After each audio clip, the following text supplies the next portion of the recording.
जय माता गायत्री की मित्रों, हमारे सभी घरों में सभी लोगों ने अपने अपने पूजा स्थान को एक मंदिर रूप दे रखा है और उस मंदिर में कोई किसी की मूर्ति रखता है, कोई किसी की मूर्ति रखता है।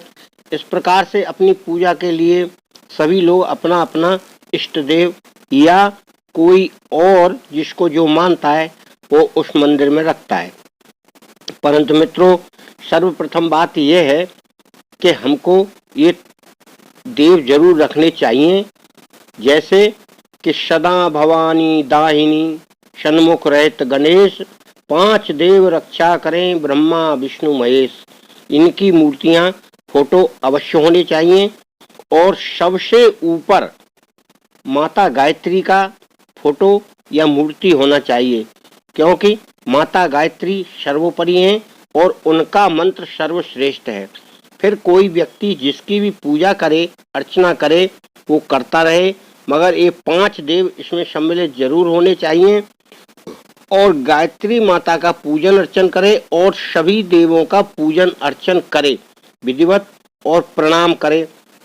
इस प्रकार से और भी जो देव हैं उनको भी अपने मंदिर में रखने से घर में एक तरह से चमत्कार होता है और घर में जो मूर्तियां रखी हैं या फोटो रखे हैं वो कोई भी खंडित नहीं होना चाहिए। कभी कभी हम क्या करते हैं कि खंडित मूर्ति या फोटो को भी रखे रहते हैं। किसी फोटो को कांच टूट जाए या किसी फोटो का कवर उतर जाए या फोटो फट जाए तो उन फोटो को हमें बहते हुए जल में प्रवाहित कर देना चाहिए और जो मूर्ति खंडित हो गई है उस मूर्ति को हमें बदल देना चाहिए। नहीं तो हमारी पूजा और अर्चना का वहाँ कोई मतलब नहीं रह जाता है और पूजा अर्चना हमारी स्वीकार नहीं की जाती है। इस प्रकार से हमें अपनी पूजा अर्चना में ये विशेष ध्यान रखना है कि जिस जिस मूर्ति को हम रखे हैं वो शुद्ध, साफ और सुंदर होना चाहिए, खंडित किसी भी प्रकार से ना हो।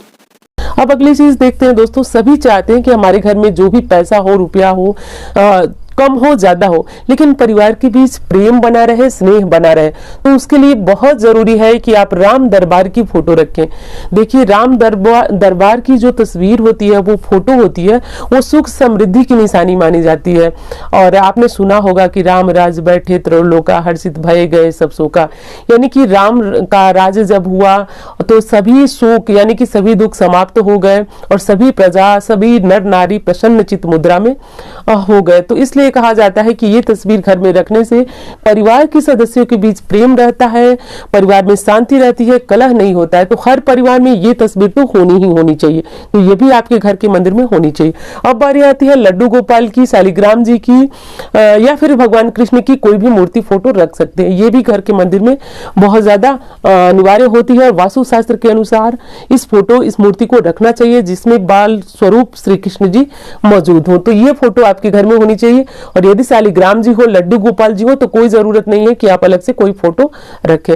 अब बारी आती है भगवान भोलेनाथ की। तो देखिए, शिवलिंग वैसे तो मंदिर में भी आप रख सकते हैं, लेकिन खुले स्थान पे रखें तो वो ज्यादा श्रेष्ठ होता है।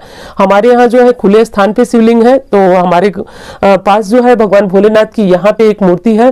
तो ये मूर्ति, शिव परिवार की मूर्ति अपने घर में जरूर रखनी चाहिए। फोटो रखें, मूर्ति रखें, जो भी रखना चाहे, तो शिव परिवार की जो फोटो होती है वो जरूर रखें। अब यहाँ पे भी हनुमान जी है, लेकिन अलग से भी हनुमान जी की कृपा यदि आप चाहते हैं या फिर घर में ऐसा कोई है जो हनुमान जी की पूजा करता है, तो अलग से भी आप फोटो मूर्ति रख सकते हैं। वैसे इस फोटो राम दरबार की फोटो में भी हनुमान जी होते हैं, तो आप वहां से भी पूजा कर सकते हैं। वैसे मेरे घर में हनुमान जी की विशेष पूजा इत्यादि होती है, तो मेरे घर में तो हनुमान जी एक अलग से भी है, आप चाहें तो इन्हें रख सकते हैं। तो ये फोटो, ये मूर्ति जो मैंने आपको दिखाई वो जरूर होनी चाहिए। यदि आप शिवलिंग रखना चाहते हैं तो आप बाहर कहीं खुला स्थान हो तो वो ज्यादा श्रेष्ठ होता है शिवलिंग रखने के लिए। लेकिन किसी कारण से आपके घर में नहीं है वो स्थान, तो आप जो है घर के मंदिर में भी रख सकते हैं, लेकिन हमेशा जलाधारी गिरनी चाहिए।